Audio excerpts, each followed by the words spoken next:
This morning I'm heading to my deep tissue session with Lucas Fujikawa. Number 56, Caroline DeMesquita.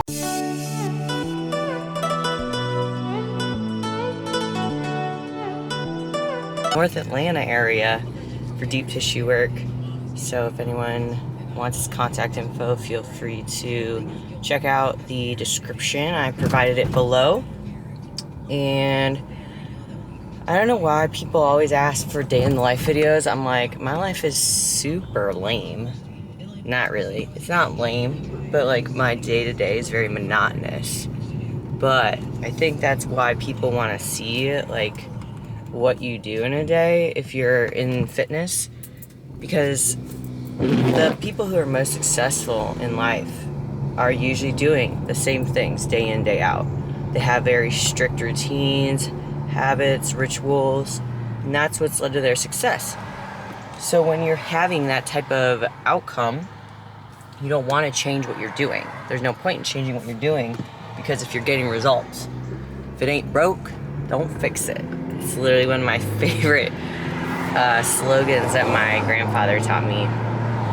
So I'll go through a little bit of my day today, and gonna give a little bit of a update on body, food, training, everything. So hope y'all enjoy. I just made a little protein collagen coffee with my neuter machine. I don't know. It's nutter machine, but I read it as neuter. It makes me laugh every time. So if you want to get one of those, I do have a special discount. You can get 10% off your first order, and that is linked down below as well.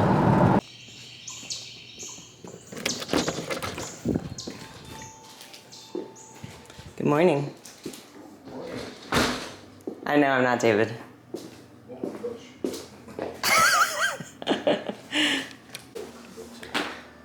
Lucas is getting the cups ready to destroy my lower back because I've been extremely tight from my 4 days a week of training legs.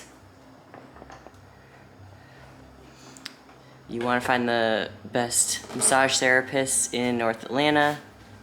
Lucas is your guy. And Mr. David said that Bill Murray had passed away. I think he haven't. I am the definition of broken right now. So now I'm going to the grocery store. I have 2 bottles of water I'm going to drink on the way. Always make sure you're hydrated after getting any type of muscle fascia work done. That way it can help get the circulation. The lymphatic system needs it. Detoxification needs it. Oof, I am needing a nap now. So I ended up hanging out by the pool, getting some work done. So on Friday, November 5th, I'll have my second Feminine Health Enhanced webinar. Would love to have you join if you're interested in learning more about safe and smart considerations for enhancement, specifically for female cycles. You know, going over not all the products, but a lot of the most common products, cycle ideas that you can do theoretically, as well as some PCT and lab considerations. So please email me if you're interested in that. The deadline for the early enrollment will be October 15th. So you'll need to put in a $50 deposit and confirm by October 15th with full payment, and that would only be $200. Plus I'm writing some bonuses for you as well. So besides that, I posted on my Instagram the other day that I've been going through some emotional things, and I am finally deciding that I'm going to start getting therapy. Definitely not the easiest thing, because my pride and my ego have always said, well, I can do it myself and do my own routine, meditation, etc. But finally hit a breaking point the other day, and my health, emotionally, physically, spiritually, my friendships, my relationship, I need to take care of myself so I can show up fully and in my career as a coach being better.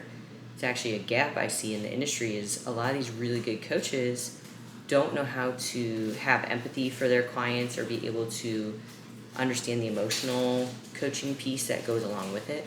So if I can get better and heal and understand how that fits into the process, because a lot of us who have had hormone gut issues, there's a lot of emotional imbalances too that need regulated, or else you're end up with the same cycle again. People are going to have thyroid issues down the road, they're going to have heart issues down the road, gut issues, because it's all connected. The brain, the heart, the gut, hormones are all connected.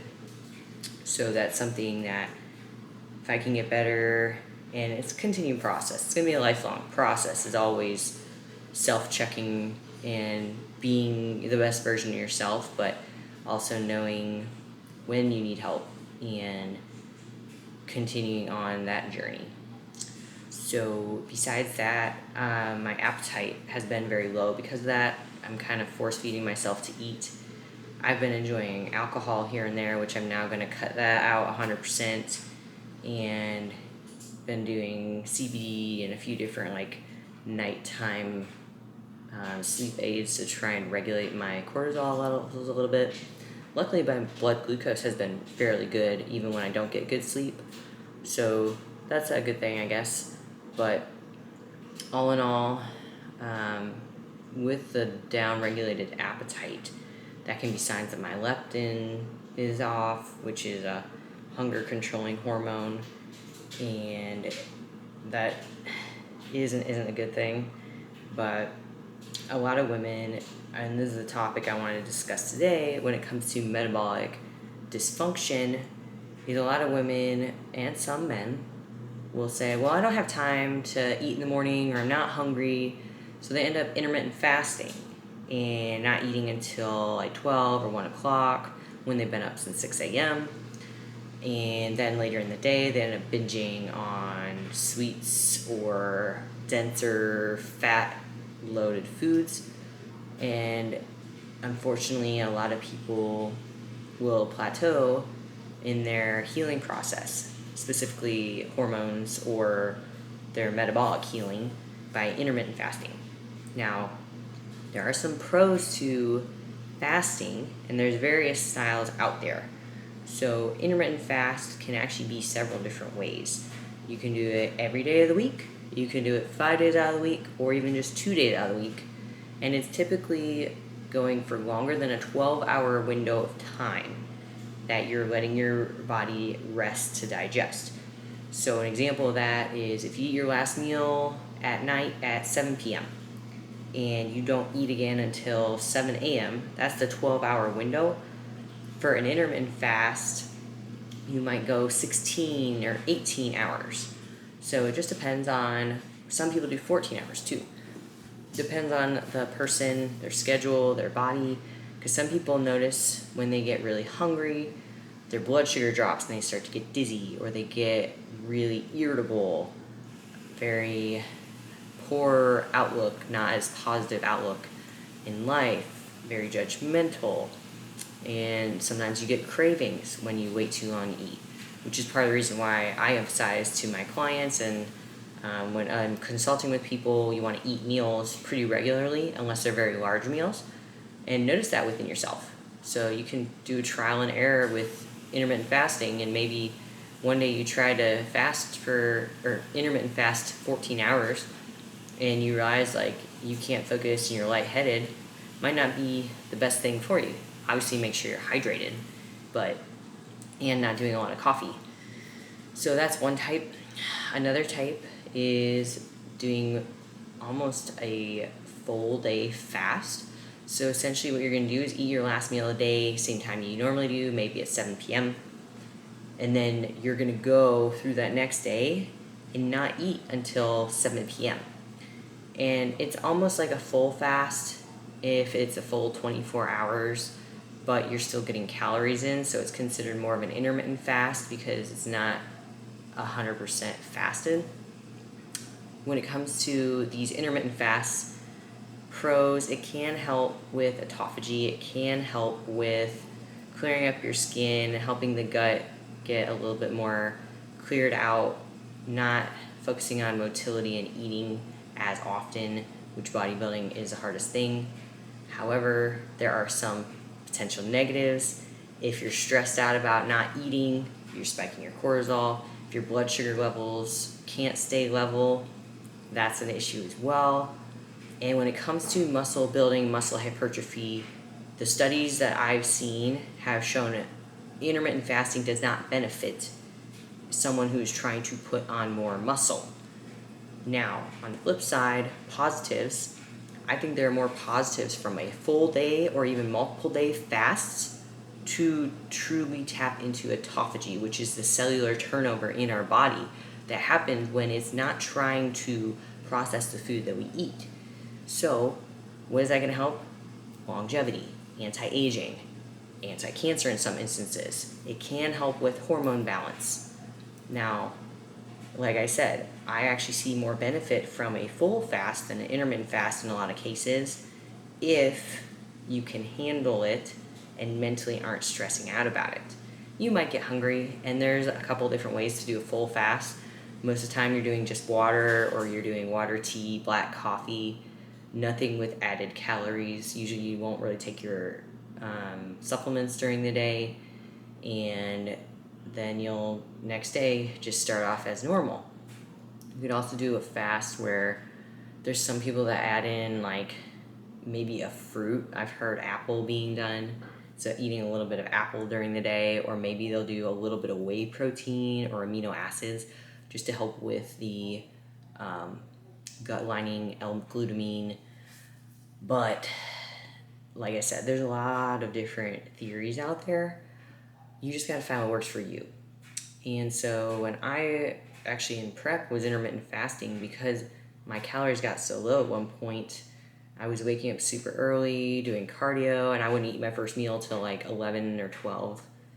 And there's also a time when, it was a couple years ago, I was having my really severe cystic acne on my face and decided to start intermittent fasting. I was waking up at like 3:30 in the morning because I was working at a bakery, and wouldn't eat my first meal till like 1 o'clock after my shift was done.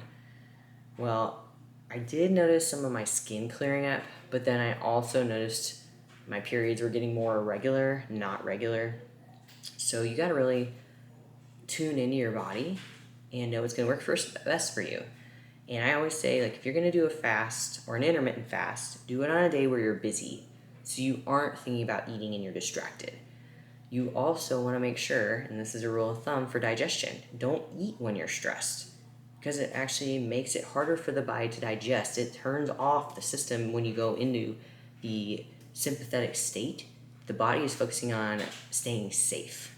If the body doesn't feel like it's safe, you're not going to assimilate or fully digest the nutrients from those foods. So that's something that I've been working on, is trying not to intermittent fast every day, and it's actually suppressed my appetite. So in a weight loss scenario, for a lot of men especially, they are very successful at it, but a male hormone panel is very different than a female hormone panel. So just take that for a grain of salt. I also think that women who are premenopausal, postmenopausal usually have more success from fasting than those of us that are still in our mid-reproductive cycle years. So just take that into consideration when you're looking at fasting as an option, or you feel like skipping breakfast. Is it truly going to get you to your goal? Because sometimes, and we know this for hormone resets, a thyroid needs carbs. So also, that's a whole nother topic, is keto, but make sure if you want to keep your blood sugar balanced, it might be good to have carbs in your first meal of the day and help you be a little bit more clear-headed. Obviously, you want them to be a whole food source of carb, preferably, not something like a donut or processed sugary foods. I am going to be showing you some cooking. I am making some chicken breast and zucchini and spaghetti squash, which are two seasonal vegetables you can add into your diet. I really like to add them in for volume. They still do count as carbohydrates, so just make sure you're adding them into your macronutrients if you are going to use them, but you can swap them out instead of doing noodles or instead of doing rice. I actually like to add them into a meal if maybe I don't want rice or I don't want potato. A recipe I sent out on my e-newsletter actually was a spaghetti squash spaghetti recipe. So using ground turkey, spaghetti squash, a lower calorie marinara sauce, and some feta cheese. So another option, way to get creative for yourself, your family. Meal prepping doesn't have to be boring, which everyone thinks it's pretty straight and narrow, but if you're trying to get a lot of micronutrients in your diet, which we're seeing now, it's very important for women, something to consider. Starting out with my little organic spaghetti squash, I'm gonna cut in half, put on a pan and preheat the oven to 350 degrees. And I've got my little zucchini, which are also known as Italian squash. So I'm going to wash these off, chop them up, put them on some pans, and I will put them in the oven at the same time as I do the regular squash. And the chicken I'm going to start marinating, and then I will actually put this in the air fryer. I like to air fry my chicken every now and then versus the oven, just for a little bit of different flavor and texture.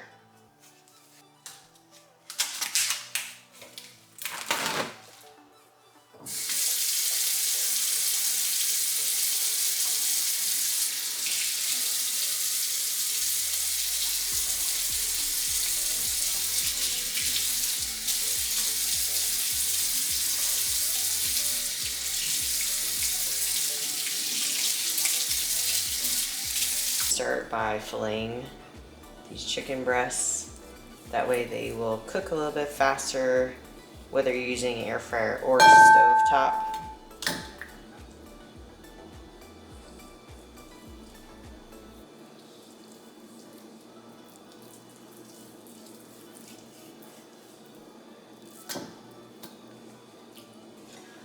So I'm starting out with 2 bowls of chicken. I'm going to use 2 different seasonings because David can't eat the one seasoning due to his lovely gut health issues right now. That's okay. That's what a good wife does. So for his, I'm going to use this green apple sauce. And for mine, I'm using a goddess dressing that's actually expired. Shh, it's fine. So I'm going to add those in with some salt. Salt everything.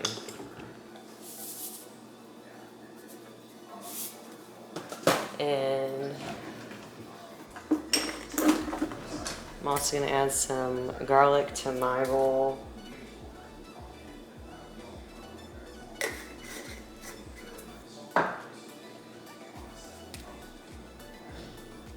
So we're here.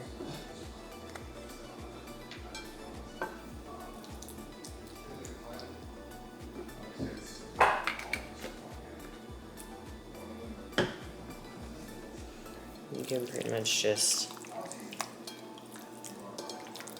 mix it up. You can do this in a bag too, and then cover it with plastic wrap. Let it sit for about 30 minutes, and then throw it in the air fryer. I'm gonna add in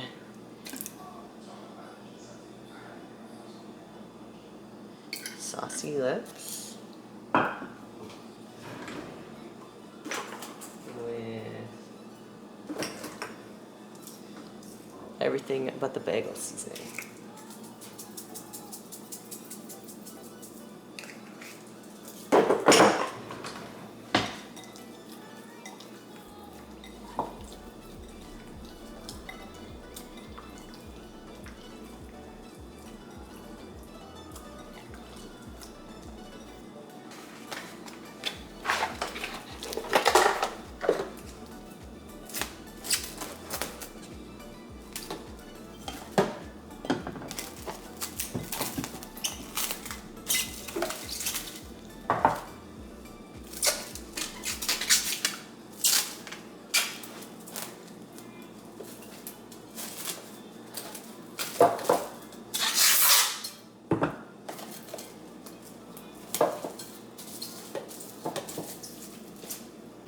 So I'm starting out with my zucchini. Just chopping it into circles, cutting off the ends.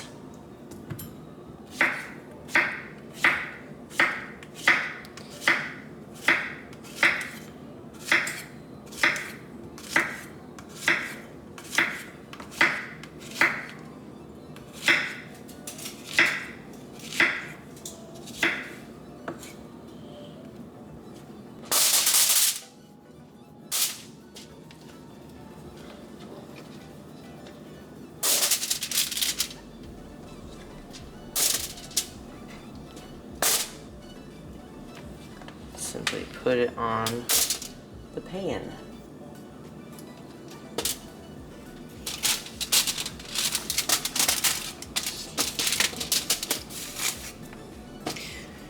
So depending on your preference, you can use just salt and pepper, which is what I'm going to do with some olive oil. You can add garlic. You could add turmeric with some sea salt, honey, and cayenne. A lot of versatility you can do.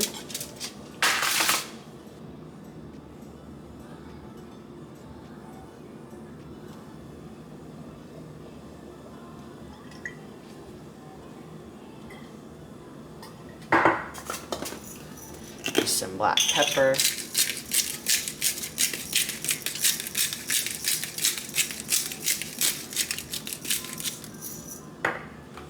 And sea salt. Mix them up.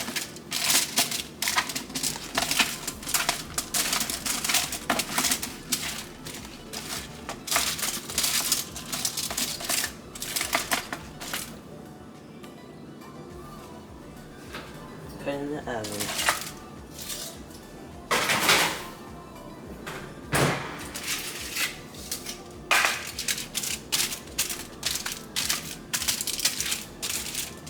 I must have put a lot of olive oil in that spot. Oops.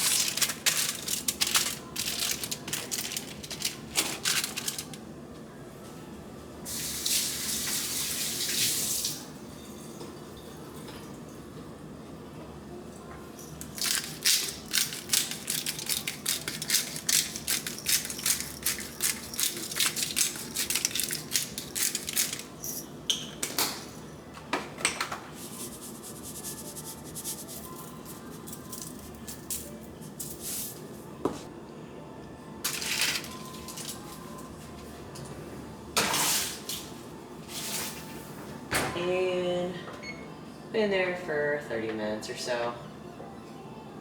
And now I'm going to put spaghetti squash. This one's super simple. Start with it whole. I'm gonna cut it in half, going the long way.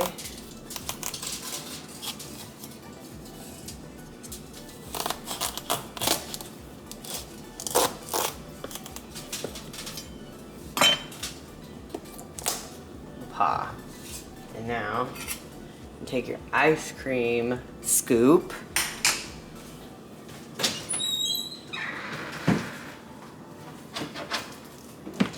and you're going to empty it into the trash can.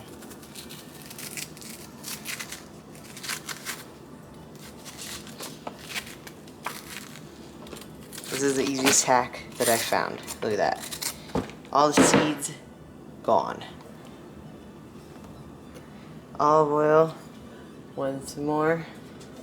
Here's a little bit. Go in with your hand, rub it all around.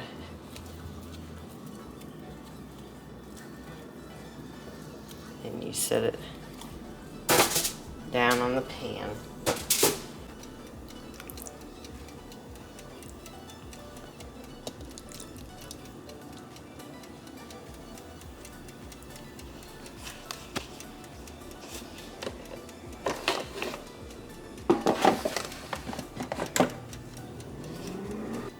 Yummy chicken.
So my chicken turned out amazing, and all in all, I got pretty much everything meal prepped that I needed to today, and enjoy the rest of my Sunday with a little research, relax by the pool, R&R. So I hope you enjoyed the cooking and some information about intermittent fasting and fasting.